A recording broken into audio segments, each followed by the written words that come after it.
Hi guys, இன்னைக்கு நம்ம சேனல்ல என்ன வீடியோ பார்க்க போறோம்னா நியூஸ் பேப்பர்ஸ் யூஸ் பண்ணி எப்படி ஃப்ளவர் வாஸ் செய்யலாம்னு பார்க்கலாம். வாங்க வீடியோக்குள்ள போலாம்.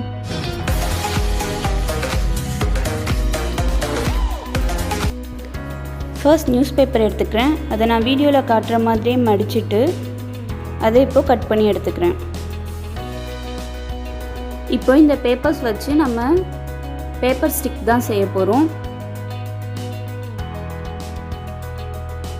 இப்போ பேப்பர் ஸ்டிக் செய்யறதுக்காக ஒரு ரீஃபில் எடுத்துட்டு அதை வச்சு நம்ம ரோல் பண்ணிக்கிறோம் பேப்பர்ஸை. இது மாதிரி நம்ம கட் பண்ணி வச்சிருக்க எல்லா பேப்பருமே வந்து பேப்பர் ஸ்டிக் செஞ்சிடலாம்.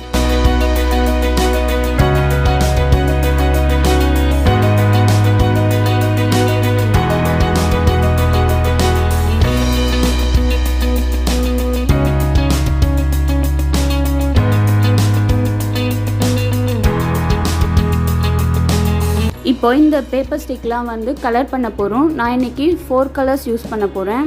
உங்களுக்கு எத்தனை கலர்ஸ் யூஸ் பண்ண விருப்பமோ அத்தனை கலர்ஸ் யூஸ் பண்ணிக்கலாம். இப்போ ஒரு கார்ட்போர்டு எடுத்துகிட்டு அதை பென்டகன் ஷேப்பில் கட் பண்ணி வச்சுருக்கேன். அதில் நான் இப்போ வீடியோவில் காட்டுற மாதிரி அந்த பேப்பர் ஸ்டிக்லாம் வந்து வச்சுட்டு ஒரு கார்னருக்கு ஒன்று வச்சுட்டு அதை ஹார்ட் க்ளூ யூஸ் பண்ணி ஒட்டிடுறேன். இப்போ அந்த கார்ட்போர்ட் தெரியாமல் இருக்கிறதுக்காக நான் ஒரு ஒயிட் பேப்பர் எடுத்து அதை இது மாதிரி மார்க் பண்ணிவிட்டு கட் பண்ண போகிறேன். கட் பண்ணிவிட்டு அதுக்கு மேலே இன்னொரு கார்ட்போர்ட் ஷீட்டு ஒட்டிட்டு இப்போ அந்த கட் பண்ணி வச்சுருக்க சைடில் இருக்க எக்ஸ்ட்ரா பேப்பர்ஸை வச்சு கவர் பண்ணிடலாம். அது மாதிரி கவர் பண்ணிவிட்டு இப்போ நான் வீடியோவில் காட்டுற மாதிரியே ஒரு ஸ்டிக் அப்புறம் இன்னொரு ஸ்டிக் இது மாதிரி நம்ம மடிச்சுக்க போகிறோம். இப்போ நம்ம செஞ்சு வச்சுருக்க எல்லா பேப்பர் ஸ்டிக்குமே வந்து இது மாதிரி ஒன்று ஒன்றா வந்து மடித்து எடுத்துடலாம். நிறைய பேர் நம்ம சேனலை சப்ஸ்கிரைப் பண்ணாமலே பார்த்துட்ருக்கீங்க. நீங்கள் இன்னும் நம்ம சேனலை சப்ஸ்கிரைப் பண்ணாமல் பார்க்குறீங்கன்னா சப்ஸ்கிரைப் பண்ணிக்கோங்க. கூடவே பக்கத்தில் இருக்க பெல் ஐக்கானையும் கிளிக் பண்ணிக்கோங்க. அப்போ தான் நான் டெய்லியும் போடுற வீடியோடைய நோட்டிஃபிகேஷன் உங்களுக்கு கரெக்டாக வரும். இப்போது ஒரு ஸ்டிக் கூட இன்னொரு ஸ்டிக் எப்படி ஜாயின் பண்ணணுன்னா குட்டியாக இருக்க அந்த ஸ்டிக்கில் க்ளூ அப்ளை பண்ணிவிட்டு இன்னொரு ஸ்டிக்கை இது மாதிரி இன்சர்ட் பண்ணிக்கலாம். இந்த ஃப்ளவர் வாஸ் செய்கிறது ரொம்பவே ஈஸி.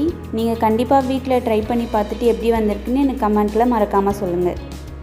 இதே மாதிரி எல்லா கலர் ஸ்டிக்கையும் வந்து இது மாதிரி ஒன்று ஒன்றா மடித்து எடுத்துக்கலாம்.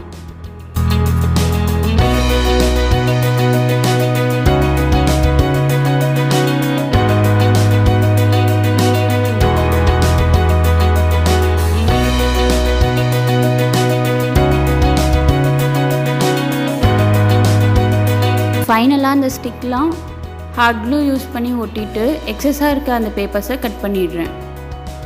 உங்களுக்கு இந்த வீடியோ பிடிச்சிருந்தா லைக் பண்ணுங்கள், ஷேர் பண்ணுங்கள், கமெண்ட் பண்ணுங்கள். மறக்காமல் கிராஃப்ட் ஐடியாஸ் தமிழை சப்ஸ்கிரைப் பண்ணிக்கோங்க. பாய்.